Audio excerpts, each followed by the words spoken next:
Hai, kembali lagi di channel Fir Dokumentari. Tahukah Anda bahwa algoritma yang menggerakkan media sosial, perangkat lunak komputer, dan bahkan teknologi modern hari ini berakar dari penemuan seorang jenius Muslim di Baghdad pada abad ke-9? Selamat datang kembali di era kejayaan Daulah Abbasiyah. Jika pada bab sebelumnya kita menyelami semangat literasi yang mengukuhkan Baitul Hikmah, kali ini kita akan mengenal para arsitek intelektual di baliknya. Sosok-sosok yang tidak hanya hafal Al-Quran, tetapi juga menguasai matematika, kedokteran, hingga astronomi. Namun, seperti halnya setiap kekaisaran, kejayaan ini harus menghadapi ujian yang berat, sebuah badai yang datang dari timur.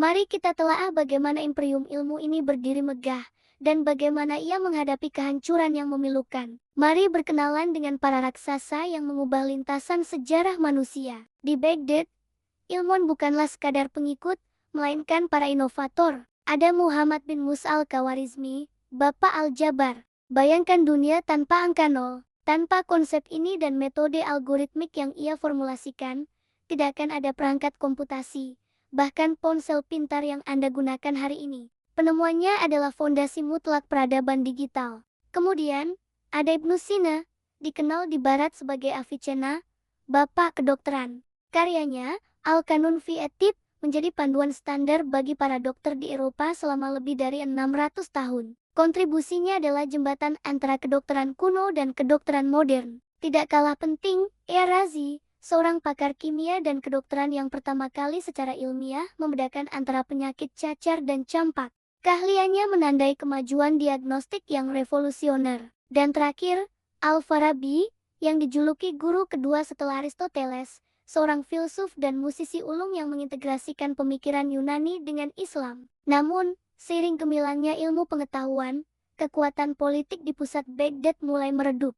Daulah Abbasiyah, yang dahulu merupakan raksasa militer, kini terpaksa mencari perlindungan. Mereka beralih meminta bantuan militer kepada bangsa Turki Saljuk. Pada awalnya, hubungan ini adalah simbiosis. Turki Saljuk datang sebagai pelindung yang gagah berani, menjaga khalifah dari ancaman luar dan faksi-faksi internal yang membangkang. Realitasnya, hubungan ini adalah pisau bermata dua. Perlahan tapi pasti, kekuasaan politik dan militer beralih sepenuhnya ke tangan Sultan-Sultan Saljuk. Khalifah Abbasiyah memang tetap diakui sebagai simbol keagamaan dan pemimpin spiritual, namun secara efektif, mereka kehilangan kendali atas urusan negara. Ini adalah keretakan pertama dalam benteng Baghdad, sebuah tanda bahwa kekuatan yang bersifat rohani dan intelektual mulai terpisah dari kekuatan yang bersifat duniawi. Dan kemudian, tibalah tahun ke-1258.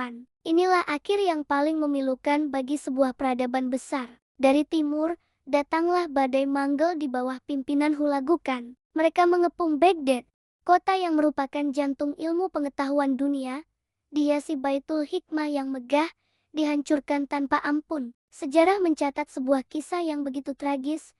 Sungai Tigris, yang mengalir membelah kota, berubah warna menjadi hitam. Bukan karena lumpur, melainkan karena tinta dari jutaan naskah dan buku yang tak terhitung jumlahnya dari Baitul Hikmah, yang dibuang oleh tentara Manggel. Ribuan tahun akumulasi pengetahuan, hasil kerja keras para jenius selama berabad-abad, hilang dalam sekejap mata. Itu adalah hari di mana dunia kehilangan ribuan permata ilmu. Inilah inti pelajaran kita. Ilmu adalah kekuatan sejati, melebihi kekuatan militer.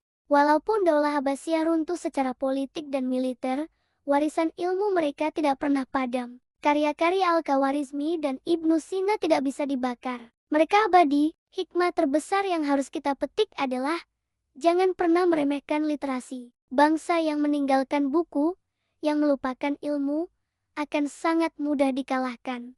Tugas kita hari ini bukan hanya mengenang kejayaan masa lalu, tetapi melanjutkan semangat literasi dan inovasi yang pernah menyala begitu terang di Baghdad. Marilah kita bayangkan sejenak. Bayangkan sebuah perpustakaan raksasa, Baitul Hikmah. Di sana, bukan hanya cendekiawan Muslim, tetapi juga ilmuwan dari berbagai latar belakang, Yahudi, Kristen, Zoroaster, berkumpul untuk menerjemahkan dan menciptakan ilmu baru. Khalifah menghargai buku hasil terjemahan dengan emas seberat buku itu sendiri. Nilai ilmu benar-benar melebihi nilai harta. Namun, ketika Manggel datang, keindahan ini sirna. Dikatakan bahwa air sungai Tigris bukan hanya menghitam karena tinta, tetapi juga memerah karena darah para ilmuwan yang dibunuh. Namun, ada satu hal yang tidak bisa dihancurkan manggel, ilmu yang sudah menyebar. Para ilmuwan yang selamat membawa naskah-naskah berharga itu ke Damaskus, Kairo, hingga Andalusia. Dari sana, pengetahuan ini bergerak lebih jauh, akhirnya mencapai Eropa dan menjadi salah satu pemicu utama kebangkitan dunia modern atau Renaissance. Cahaya Baghdad mungkin telah dipadamkan di sana, namun apinya terus membakar semangat ilmu hingga hari ini. Jangan biarkan sejarah berhenti hanya sebagai bab di buku pelajaran. Jadilah generasi muslim yang produktif dan mencintai ilmu, bukan sekadar pewaris nama, tetapi pewaris semangat inovasi. Siapkah Anda menyalakan kembali cahaya ilmu yang pernah terbit dari timur? Jadilah Al-Khawarizmi berikutnya. Sampai jumpa di video terakhir kita.